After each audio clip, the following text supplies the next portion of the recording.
Get it ready. Record. All right. Hello, I'm the foreigner who introduces him. Daniel A.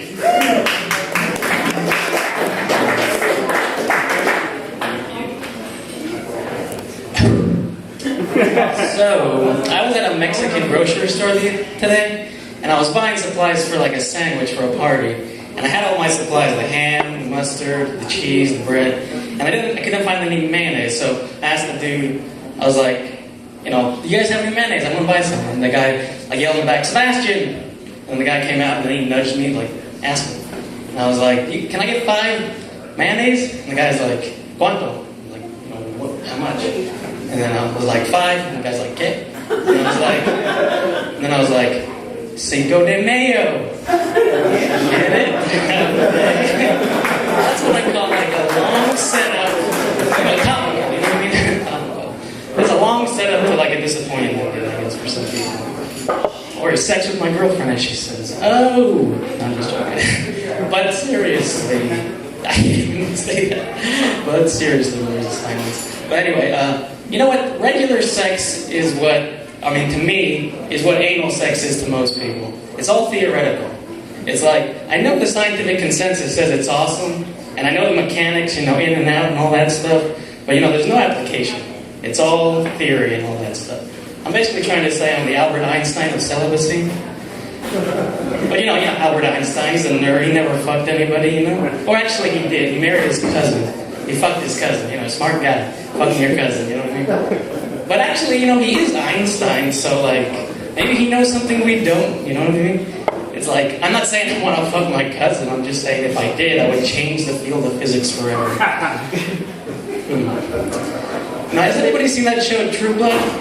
It's pretty awesome. I don't know if you've seen it, but the way someone pitched it to me was like vampires in the South, which is, you know, automatically I was just like, vampires, and it's just like, it sounds kiddie, but honestly it's like, it's pretty awesome, and it's just like a metaphor for racism and all this other shit, but it's awesome because it uses all these fantasy creatures, so it's like an overt metaphor of how we turn other people into monsters, which is interesting because, you know, like every race has its like different features and like, you know, aesthetics and stuff, but it kind of makes sense, because have you ever fucked anybody outside your own race? It's like fucking an alien. It's pretty fucking awesome.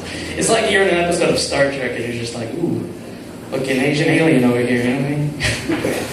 Quiet. You know, actually, I said the word Negro on stage the other day, and Negro is like diet N-word, you know what I mean? Like, nigger is classic Coke.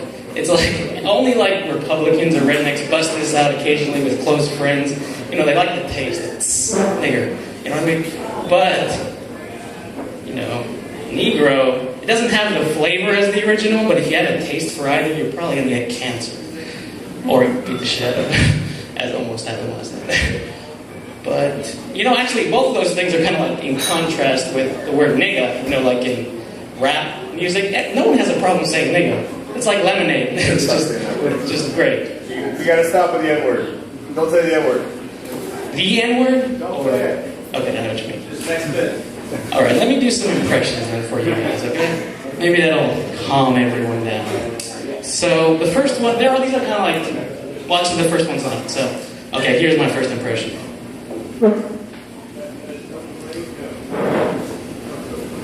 Of course not.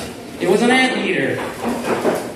That was an impression of what a comic looks like to somebody who waits for the punchline to turn on their hearing aid. You see what I'm saying? Okay, and these ones are like metaphorical impressions, so you kind of have to like think outside the box. So just shout out if you think you might know. Okay.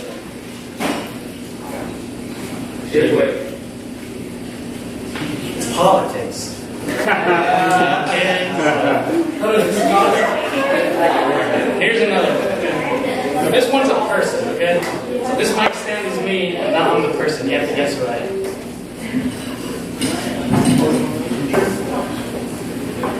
Any guesses? It's my father. Distance, emotional stuff.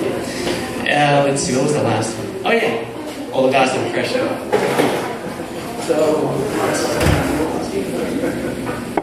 So most comics and most people have this, so try to guess. Any guesses? That's you having sex. Close. Very close. It's a day job. Because you know a day job is like, you know, it's uncomfortable at first, but after a while it's just like, fuck it, I'm getting paid in the free lunch. You know, people like who know me, 1 minute left, right? People who know me, they say like, hey Dan, you'd be a good father. It's like, you're patient, you're nice with kids, you're a good guy. And it's like, fuck, no I'm not. I want to be a good father. It's like, I have one fatal flaw. I pull out. It's like, you can't be a father, good or bad, if you can't make the fucking kid. If I'm coming on elbows and tits, it's not gonna work. I guess what I'm trying to say is, elbows are kinky. And I'll end with just finishing that joke, you know, the one that I stopped and I just said the punchline. So that one is, how's it go? Oh yeah, my aunt died recently. She was eaten alive. People always ask me, oh, was it a lion, a tiger? And I was like, of course not. It was an anteater. That's it. Thank you.